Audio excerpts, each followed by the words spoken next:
Halo pemirsa, berjumpa lagi dengan kami di One International TV One.com.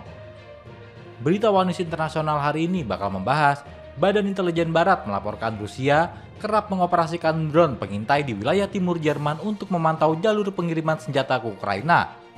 Aktivitas itu memicu kekhawatiran Berlin yang kini berupaya memperkuat langkah pengamanan terhadap potensi spionase dan sabotase. Informasi lainnya, Rusia melancarkan serangan udara terbesar sejak invasi ke Ukraina, menghantam gedung pemerintahan utama di Kiev, hingga terbakar dan menewaskan 3 orang, termasuk seorang bayi, menurut laporan otoritas tempat pada Minggu 7 September 2025.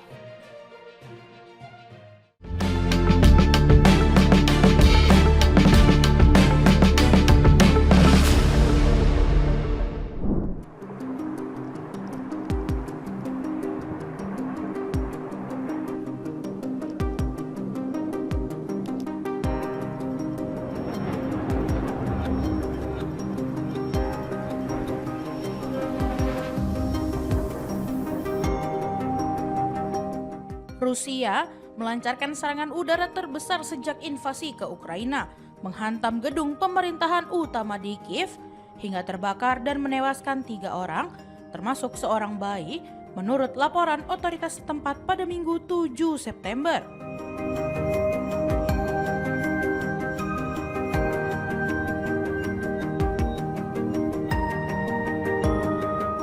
Pejabat Ukraina menyampaikan bahwa serangan udara Rusia pada Minggu dini hari menyebabkan kerusakan parah di pusat pemerintahan Kiev.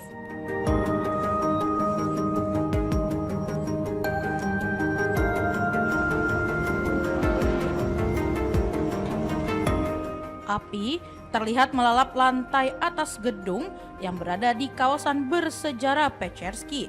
Sementara, saksi mata Reuters menggambarkan asap tebal membumbung ke langit setelah matahari terbit.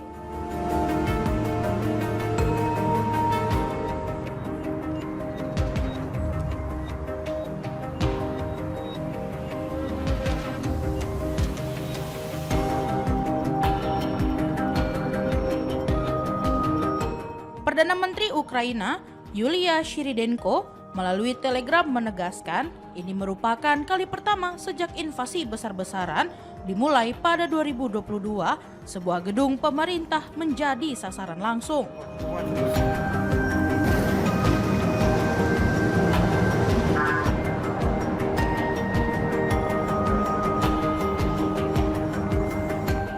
Bagian atap serta lantai atas bangunan itu dilaporkan mengalami kerusakan berat.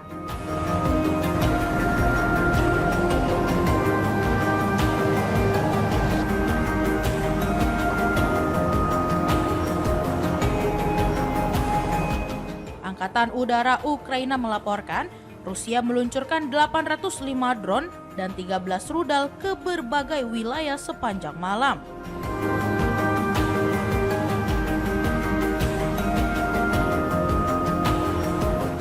Dari jumlah tersebut, 751 drone dan 4 rudal berhasil ditembak jatuh oleh pertahanan udara Ukraina.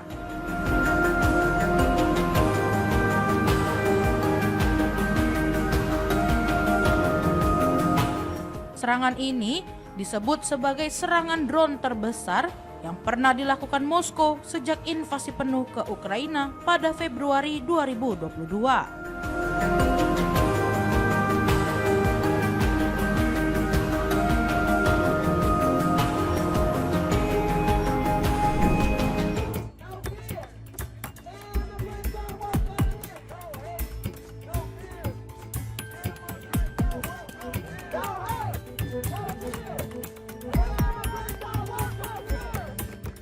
Ribuan warga Washington DC turun ke jalan pada Sabtu 6 September 2025 dalam aksi unjuk rasa, menuntut Presiden Amerika Serikat Donald Trump segera mengakhiri pengerahan pasukan Garda Nasional yang berpatroli di ibu kota.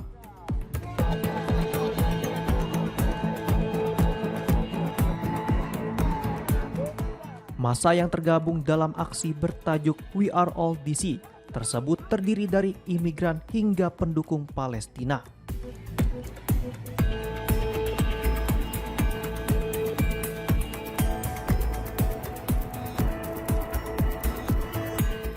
Mereka meneriakkan slogan-slogan anti-Trump dan membawa berbagai poster bertuliskan Trump must go now, free DC, hingga resist tyranny.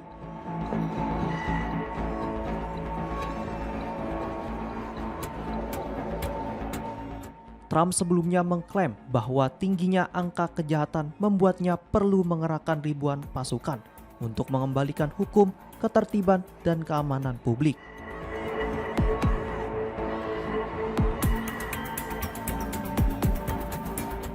Dirinya juga menempatkan polisi Metropolitan DC di bawah kendali federal, serta menurunkan aparat penegak hukum pusat, termasuk petugas imigrasi dan bea cukai atau ICE untuk berpatroli di jalanan.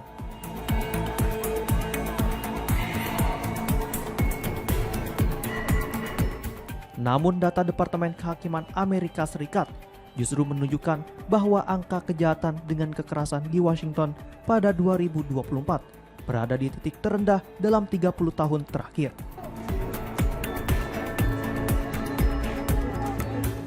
Lebih dari 2.000 pasukan termasuk yang dikirim dari 6 negara bagian dengan gubernur Partai Republik kini berpatroli di Washington DC.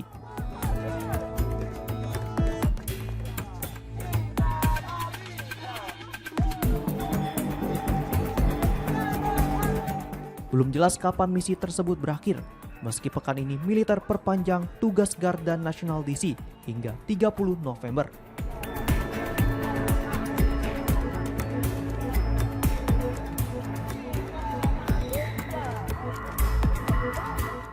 Sementara itu, Jaksa Agung Washington DC, Brian Sewell, telah mengajukan gugatan ke pengadilan untuk menghentikan pengerahan pasukan.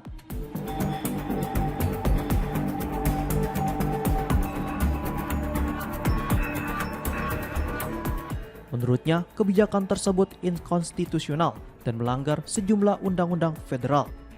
Meski menuai protes, sebagian warga justru menyambut keberadaan pasukan Garda Nasional serta meminta mereka dikerahkan di kawasan yang tingkat kejahatannya lebih tinggi, bukan hanya di pusat kota dan area wisata.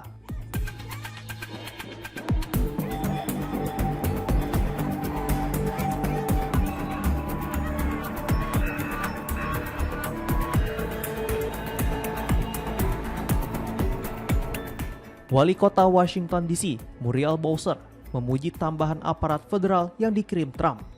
Dirinya mengakui adanya penurunan signifikan kasus kriminal termasuk perampasan kendaraan, namun tetap berharap misi Garda Nasional segera berakhir.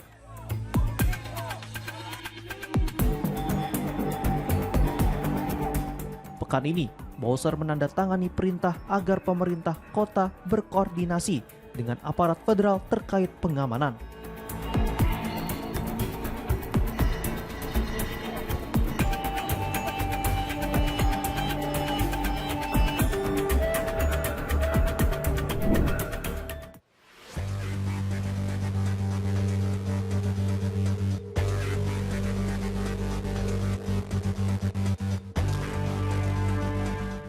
Badan Intelijen Barat melaporkan Rusia kerap mengoperasikan drone pengintai di wilayah timur Jerman untuk memantau jalur pengiriman senjata ke Ukraina.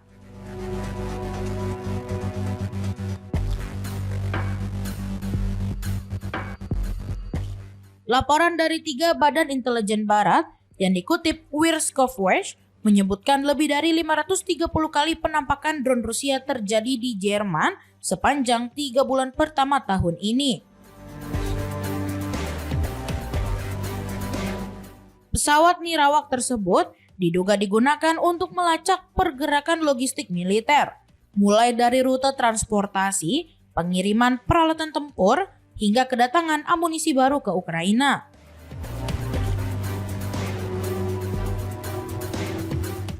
Kementerian Pertahanan Jerman menegaskan tanggung jawab pertahanan drone hanya berlaku di lokasi militer yang menjadi kewenangan Bundeswehr.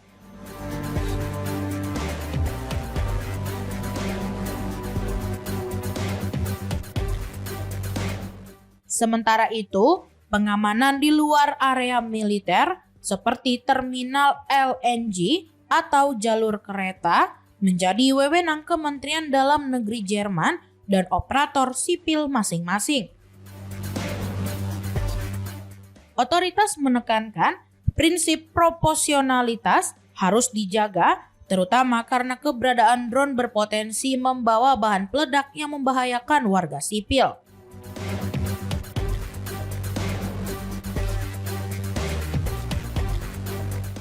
Kecurigaan mengenai aktivitas spionase Rusia semakin menguat sejak invasi ke Ukraina pada 2022.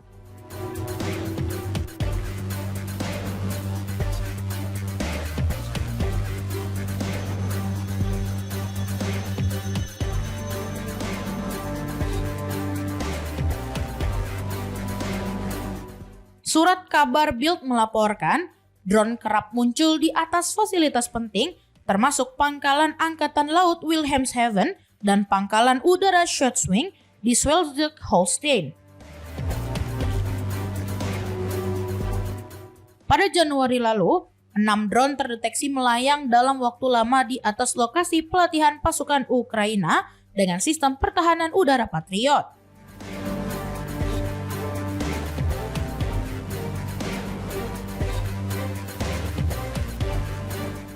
Meski pengacau sinyal dikerahkan, upaya penghalauan tidak berhasil, sehingga penyelidikan dilimpahkan kepada Kepolisian Kriminal Negara Bagian.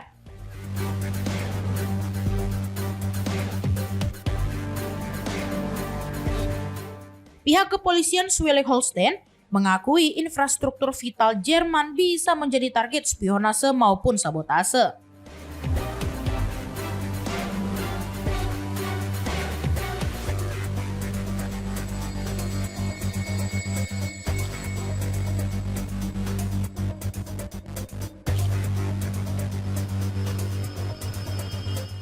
Mereka menyebut unit khusus baru telah dibentuk untuk menangani ancaman tersebut, meski detail lebih lanjut tidak akan dipublikasikan karena alasan kerahasiaan.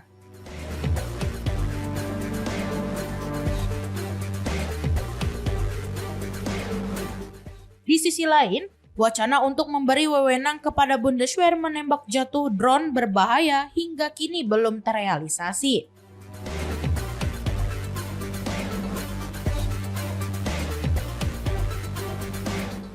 Rancangan amandemen Undang-Undang Keamanan Penerbangan gagal disahkan pada periode pemerintahan sebelumnya karena perbedaan politik.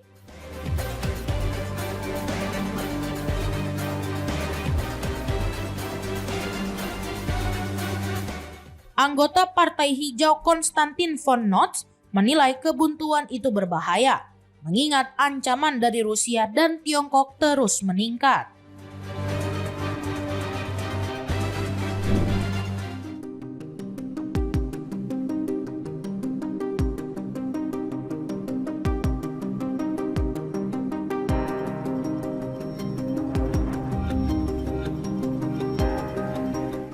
Presiden Amerika Serikat Donald Trump mempertimbangkan sejumlah opsi militer untuk menyerang kartel narkoba di Venezuela untuk melemahkan Presiden Nicolas Maduro.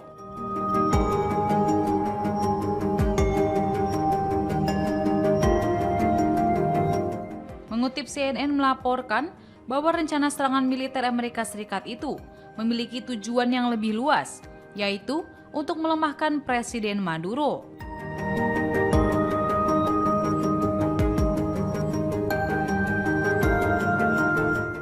Sebelumnya, Menteri Luar Negeri Amerika Serikat Marco Rubio mengatakan bahwa militer Amerika Serikat telah menyerang sebuah kapal pengangkut narkoba di Karibia Selatan yang diklaim telah berlayar dari Venezuela.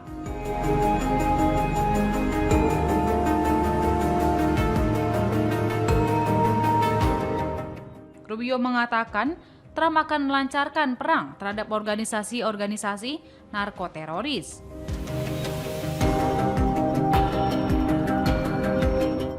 Serangan Amerika Serikat pada Selasa lalu merupakan awal dari upaya Amerika Serikat yang lebih besar untuk membersihkan wilayah tersebut dari perdagangan narkoba dan bisa berpotensi menggulingkan Maduro dari kekuasaan. Dalam beberapa pekan terakhir, Amerika Serikat telah mengerahkan pasukan militer ke Karibia bersama dengan sejumlah kapal bersenjatakan rudal Tomahawk sebuah kapal selam serang, pesawat, serta lebih dari 4.000 pelaut dan marinir Amerika Serikat yang kini ditempatkan di dekat Venezuela, ungkap beberapa pejabat Gedung Putih kepada CNN.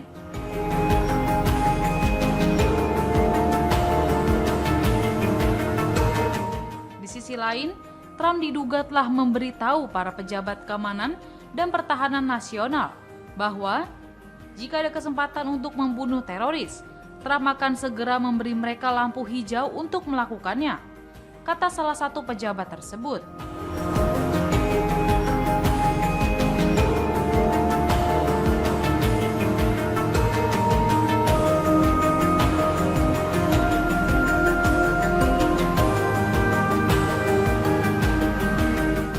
Para pejabat di Washington meyakini serangan terhadap para pengedar narkoba Venezuela dapat memberikan tekanan yang cukup besar.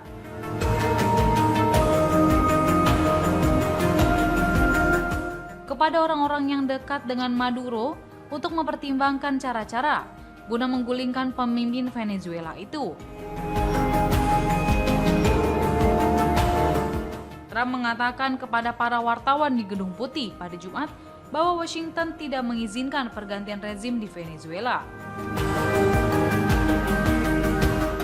Akan tetapi, Amerika Serikat prihatin dengan miliaran dolar narkoba yang mengalir ke negaranya dari Venezuela.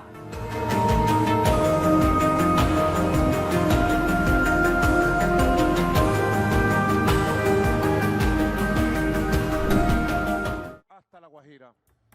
Dios mío, lo mismo que dijo Artigas, que dijo Bolívar, que dijo Sucre. Dependamos solos de nuestros esfuerzos.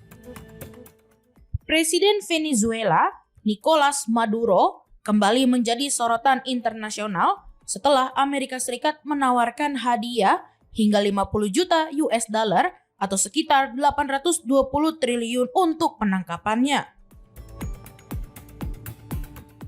Lantas, siapa Nicolas Maduro? Presiden Venezuela yang kini menjadi musuh besar Donald Trump dan Amerika Serikat?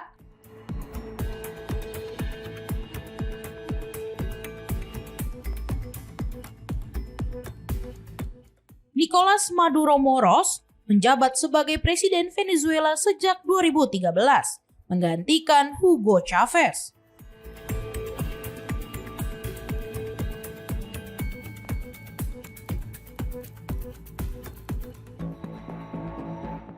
Sosok yang lahir pada 23 November 1962 di Caracas, ia berasal dari keluarga kelas pekerja dengan latar ayah sebagai pemimpin serikat buruh.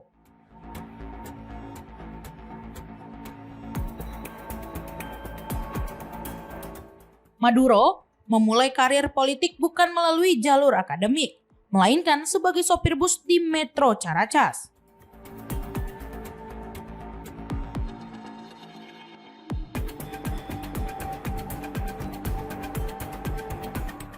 Dari situ, ia aktif serikat buruh, transportasi, hingga akhirnya terlibat dalam gerakan mendukung pembebasan Hugo Chavez pada 1992.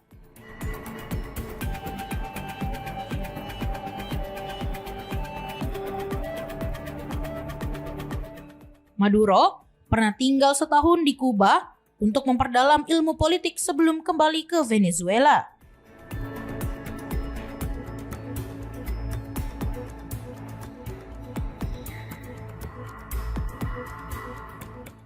Ia terpilih menjadi anggota Konstituante pada 1999, menjabat ketua parlemen pada 2005, lalu dipercaya menjadi menteri luar negeri dari 2006 hingga 2012.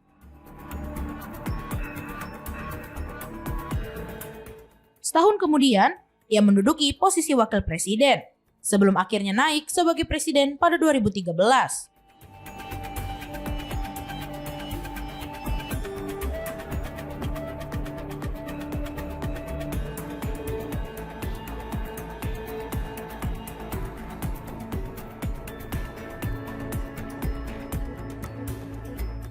Masa pemerintahannya ditandai dengan krisis ekonomi mendalam, termasuk hiperinflasi, kelangkaan pangan dan obat-obatan, serta anjloknya nilai mata uang Bolivar.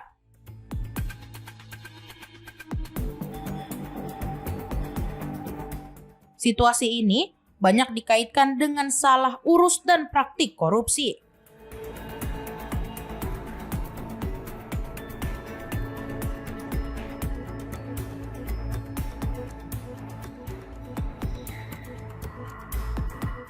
Maduro kembali memenangkan pemilu pada 2018 dan 2024.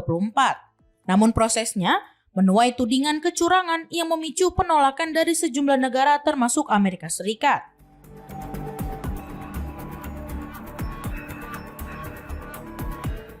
Pada 2019, pemimpin oposisi Juan Guaido mendeklarasikan diri sebagai presiden sementara, tetapi Maduro tetap berhasil mempertahankan kendali kekuasaan.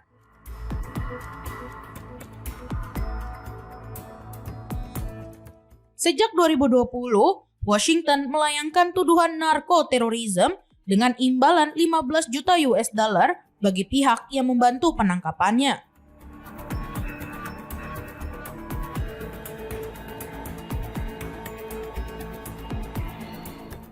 Besaran hadiah itu kemudian meningkat menjadi 25 juta US dollar pada era Presiden Joe Biden dan kini melonjak hingga 50 juta US dollar di masa jabatan kedua Donald Trump.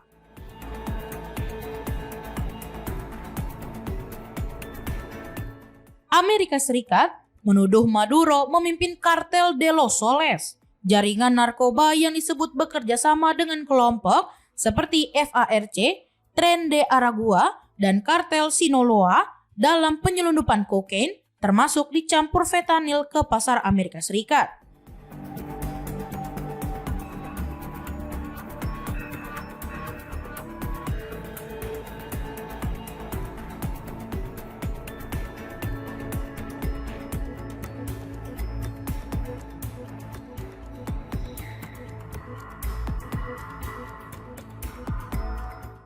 Menurut Departemen Kehakiman, Badan Anti Narkoba atau DEA telah menyita sekitar 30 ton kokain terkait jaringan tersebut, dengan hampir 7 ton di antaranya dikaitkan langsung dengan Maduro. Selain itu, lebih dari 700 juta US dollar aset pribadi berupa jet, rumah mewah, kendaraan, kuda, dan uang tunai juga disita.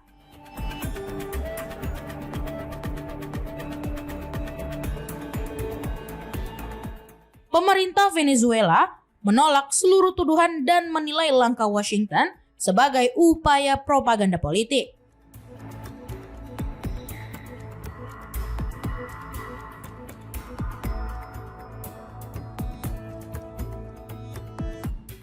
Presiden Meksiko, Claudia Sheinbaum, turut menegaskan bahwa tidak ada bukti keterlibatan Maduro dengan kartel narkoba.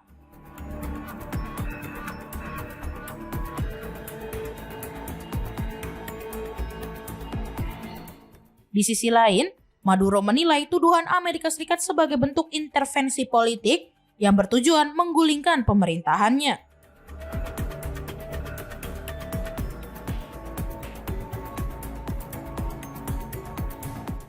Seraya membandingkan kasus tersebut dengan invasi Amerika Serikat ke Irak pada 2003 yang dibenarkan melalui dalih senjata pemusnah massal.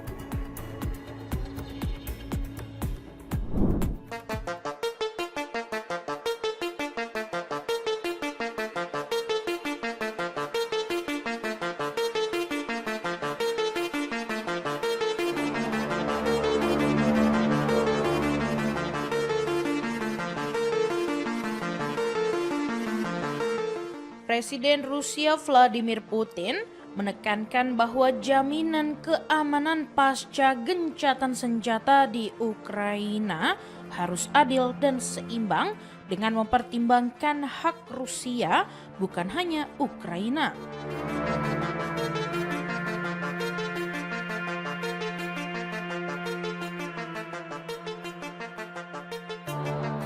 Dalam pidatonya di Forum Ekonomi Timur ke-10 di Vladivostok, Putin menyampaikan bahwa pembahasan internasional selama ini terlalu fokus pada perlindungan Ukraina, sementara jaminan keamanan untuk Rusia jarang diperhatikan secara serius.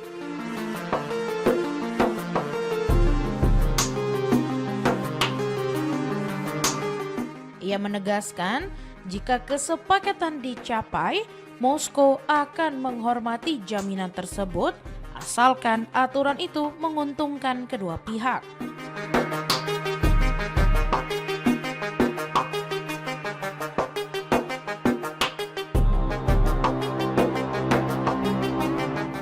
Putin menambahkan, kehadiran pasukan militer asing di Ukraina tidak akan memiliki makna setelah tercapainya perdamaian yang berkelanjutan.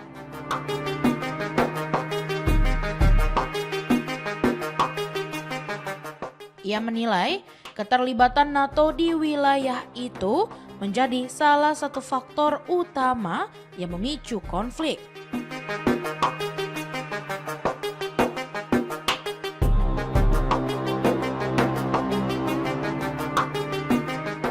Presiden Rusia pun memperingatkan bahwa jika pasukan aliansi dikirim ke Ukraina sebelum kesepakatan gencatan senjata, mereka akan dianggap sebagai target yang sah untuk operasi militer Rusia.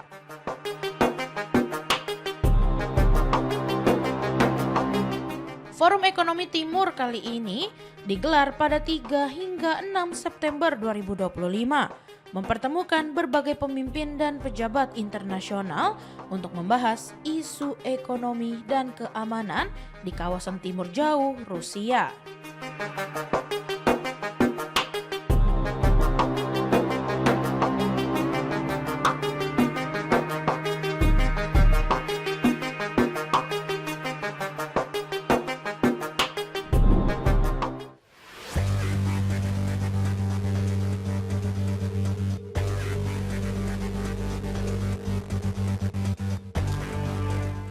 Amerika Serikat melontarkan tuduhan keras terhadap China dengan menuding senjata-senjata yang dipamerkan dalam parade militer Victory Day di Beijing, Rabu 3 September 2025, merupakan hasil pencurian teknologi dari Pentagon. Parade militer untuk memperingati 80 tahun kemenangan atas Jepang pada Perang Dunia II itu dihadiri oleh 26 kepala negara dan pemerintahan, serta menjadi ajang unjuk kekuatan militer Cina. Dalam kesempatan tersebut, Tentara Pembebasan Rakyat menampilkan deretan senjata tercanggihnya, mulai dari rudal balistik hingga sistem drone mutakhir. Dari Washington, penasihat perdagangan Gedung Putih, Peter Navarro, menuding persenjataan tersebut bukan sepenuhnya hasil pengembangan domestik, melainkan berbasis pada teknologi yang dicuri dari Departemen Pertahanan Amerika Serikat.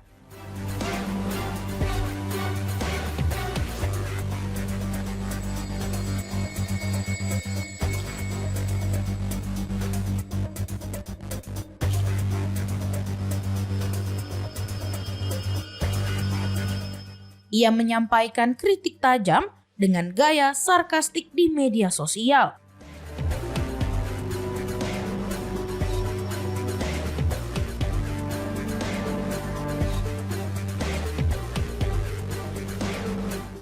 Menggambarkan Cina sebagai pihak yang merampas inovasi militer Amerika lewat aksi spionase dan peretasan dunia maya.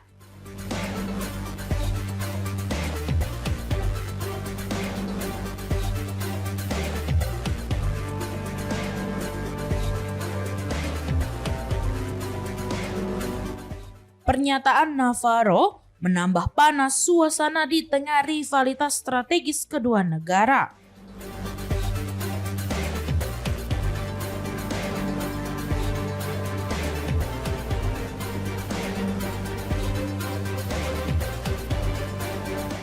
Sekaligus menyoroti persaingan teknologi pertahanan yang semakin terbuka di panggung global.